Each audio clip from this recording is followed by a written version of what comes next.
Жильцы дома номер 8 в поселке Биркакит Нюрингринского района обратились за помощью в редакцию нашего телеканала. Дело в том, что им приходится платить за использование лифтом, при том, что в их доме этой конструкции нет. Дом по документам числится 9-этажным. В бюрократической проволочке разбирается наш корреспондент Сергей Козюра. Он сейчас находится на прямой связи со студией. Сергей, я тебя приветствую. Что за странная ситуация? Да, Настя, приветствую тебя. Действительно, ситуация неоднозначная. Вот этот дом, который жильцы называют паровозик, потому что один подъезд у него 9-этажный, остальные 5-этажные. Собственно говоря, из этой конструкции и получилась бюрократическая накладка. А в чем конкретно она выражена, нам расскажет житель поселка. Георгий Георгиевич, здравствуйте. Расскажите, пожалуйста, с чем связан этот коллапс? Значит, я здесь живу с 95-го года. Кстати, этот дом при моей памяти строился. Я мимо него ходил каждый, говорится, день. Я видел, что дом на этаж поднимается. В конечном итоге, почему-то в конце пристроен, он был 5-этажный, в конце пристроили 9 этажей.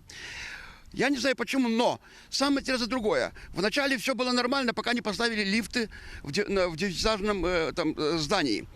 До этого, значит, какого-то момента было так, что дом был ТСЖ. Устроили ТСЖ, то есть товарищество, значит, жильцов.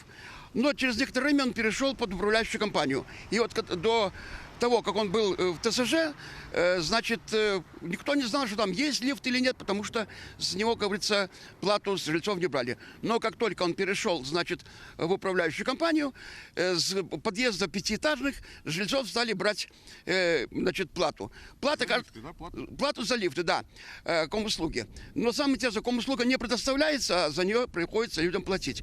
Ни много ни мало. Каждый год поднимается плата. Вначале она была 500 рублей, потом 600 и так далее. Каждый год почти на 100 рублей.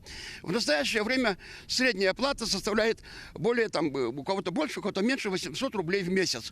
Здесь получается 3 подъезда по 20 квартир. Соответственно, это 80 квартир жильцы платят за эксплуатацию лифтов, которых у них просто не существует. Я, как житель поселка, возмущенный не только я один. Почему же так получается, что не предоставляется услуга, а за нее нам приходится платить? Не нам, ну, в смысле, я в этом доме, к сожалению, не живу. Но просто я, как и все остальные, поддерживаю то, что нужно это как-то решить, эту проблему. Проблему можно решить несколькими способами. Можно присвоить этим 3 домам там какой-то индекс или дробь 1 или букву А. Вот. А можно просто-напросто, согласно закону, насколько я знаю, наверное, такой существует, если только не предоставляется, то ее платить не надо. Вот, спасибо большое. Спасибо большое, Георгий Георгиевич. И вам спасибо. Ну, о том, почему же все-таки нельзя присвоить отдельный индекс 5-этажным подъездам, нам расскажет заместитель главы поселка Биркакит Дмитрий Перфилев. Дмитрий Петрович, ну расскажите, в чем проблема, чтобы сделать 5-этажки отдельным номером?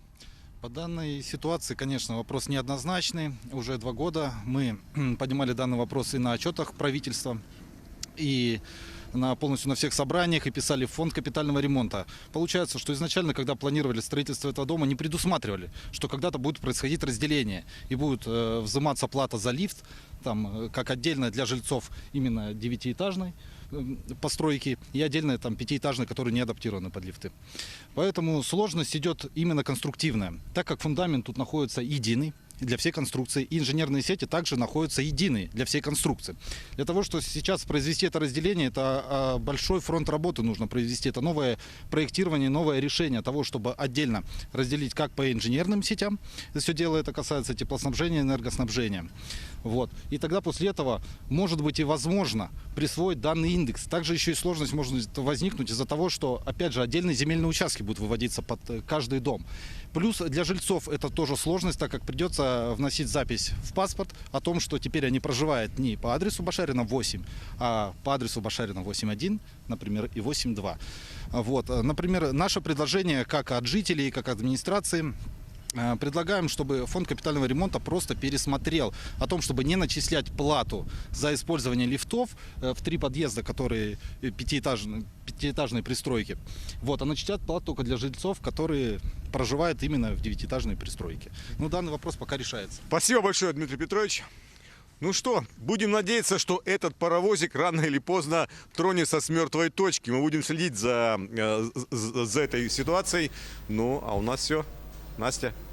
Да, Сергей, большое спасибо. Мы тоже будем надеяться, что эта проблема разрешится. Я напомню, что на прямой связи со студией был наш корреспондент из Нерюнгри Сергей Козюра.